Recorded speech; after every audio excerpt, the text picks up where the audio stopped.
It's that time again, folks. I've been looking forward to this. I genuinely have been, but that is because I love Gigantamax and Dynamax and Max battles. I think it is the best new feature to come to Pokemon Go.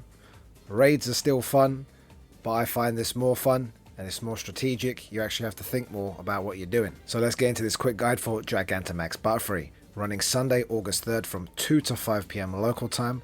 The hundo is going to be 1044 CP, and these are Gigantamax battles, which means the maximum amount of players that can be in there is 40. And typically for these battles, you want at least 20. For Gigantamax Butterfree, I think you're going to be able to do it with less though, but obviously it does come down to the experience of the players, who you're with, and what they're bringing in. And typically in teams of 4, you want 2 people focused on attacking, 1 defending, and 1 healing. But communicate, that is the key with your teammates, and strategize. You know, sometimes players don't need healing. Who's throwing up shields and who is going to be throwing out those level 3 max attacks. The shiny does look quite nice and is available. It has distinctively green eyes compared to the normal red. I personally would love to get one, and it is a bug and flying type Pokemon, making it weak to rock, fire, electric, ice and flying, and we'll get onto attackers in a second.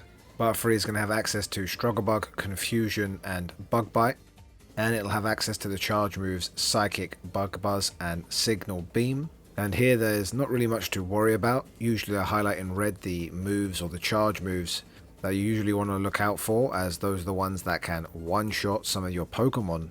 But here I think you're typically going to be okay, and we'll get into defenders in a second. But as always, just remember that the Gigantamax Pokemon is going to use 2 of its charge moves from its move pool. One move that will target everyone and cannot be dodged, and a single target attack which will do double the regular damage but can be dodged.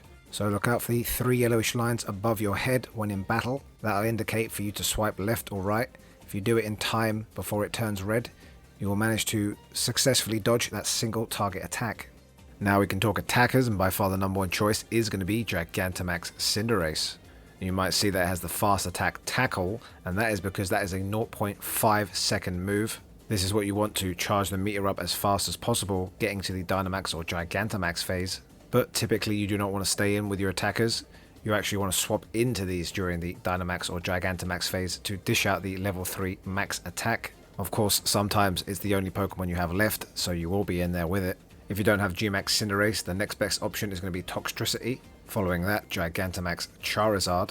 And if you can use an Elite TM, you want Dragon Breath on it, as that is a 0.5 fast move again. Next we have Dynamax Darmanitan, and that is another good option if you don't have the prior 3. Dynamax Darumaka was the Dynamax Pokemon available in the lead-up time research to this event. And failing that, you could opt for Dynamax Zapdos with the fast move Thundershock. Now let's talk defenders, and these are typically Pokemon that you're going to stay in with and build the meter with, because these are the tankier options, although sometimes you're going to stay in during the Gigantamax and Dynamax phase to throw up the level 3 max guard.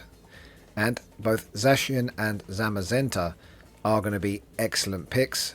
Zamazenta comes in with a shield and it is going to resist the bug type moves, but Zacian is also going to be quite a nice tanky option too, because it's going to resist the psychic and the bug type moves. We've also got Corviknight in there, as that is going to resist the psychic and the bug type moves. As always, we've got Blissey in there, as it is an amazing defender and doubles up as an amazing healer as well. Next to that, we've got the Dynamax and the Gigantamax Charizard.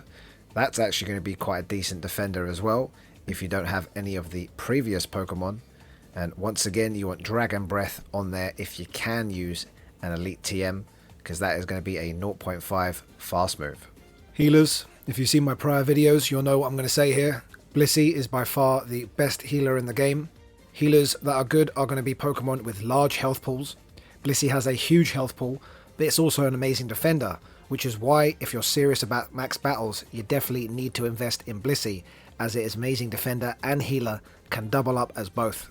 Other options you can see there as well. Even Dynamax Wellord with a large health pool does make a good healer, but it is lacking in the defense department, which is why once again Blissey is fantastic and you should invest in Blissey. And here we've got some examples of team comps. Typically you want to bring along 2 tanky options that can help build the meter, and then usually you're going to swap into your Gigantamax or Dynamax attacker, which is going to dish out the level 3 max moves, or potentially you'll stay in with a defender to throw up max guard, or stay in with a healer to throw out max spirit. So for example, you might go in with Zacian, a tanky option, helps to build the meter up as fast as possible. You've also got Blissey there, an amazing defender and healer, giving the option to stay in and either put up shields or heal with it, depending on your team role. Or you might swap into the Gigantamax Cinderace to dish out those level 3 max moves. Another example there is the Zacian and the Zamazenta, both tanky options that allow you to build up the meter and stay alive, allowing you to then swap into Gigantamax Toxtricity once the meter is filled to dish out those level 3 max moves. Communicate with your teammates if you can, so you can assign roles such as who's throwing up shields, who's throwing out attacks, who's healing up. And you might want to consider popping a star piece and a lucky egg for these battles, as the rewards are very nice. Another reason why I love these Gigantamax battles. And a huge shout out to everyone who comments, likes the videos. The channel has been growing and I massively appreciate it. I do love creating content and I do love responding to everyone. So a massive shout out to everyone who supports the videos and the channel.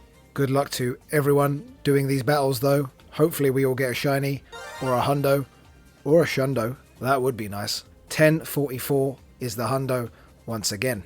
So good luck to everyone. Please leak slap that like button as it is massively appreciated. And as always, everyone, take care and catch you all in the next one. Wait.